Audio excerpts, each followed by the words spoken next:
The Random Jottings of Donald J. in Nelson in Pendle, Lancashire. Ticking Burnley, unnamed house along Crowther Street Haunting Manifestation, once belonging to a watchmaker who hanged himself. Local legends state that you can hear strange ticking as you pass the house late at night. The old house along Crowther Street in Burnley had a haunting reputation. Locals whispered about strange ticking sounds that could be heard late at night, coming from the empty and abandoned house. Many claimed that the ticking was so loud, it felt as if the walls were closing in on them. The house was once owned by a watchmaker who was known for his intricate and precise timepieces.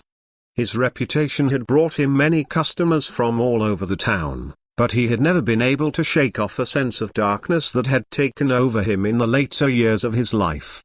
One day, the watchmaker was found hanging from a rope tied to the rafters in his workshop. It was a shock to everyone who knew him, and it left a sense of unease in the town. After his death, the house remained abandoned for many years.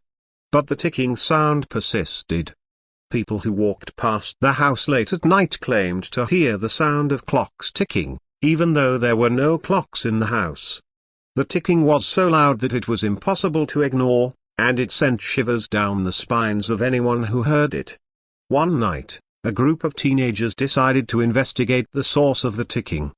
They made their way to the house, and as they got closer, the ticking sound grew louder and more persistent. The front door was locked, but they managed to find a way in through a back window. As they entered the house, the ticking sound grew louder and more intense. It was as if the whole house was filled with the sound of ticking clocks. The teenagers searched the house, but they found no clocks or anything that could be causing the noise. Just as they were about to give up and leave, they heard a strange voice whispering in their ears. It was the voice of the watchmaker, who had been haunting the house since his death. He warned them to leave before it was too late, before the ticking sound became too much to bear.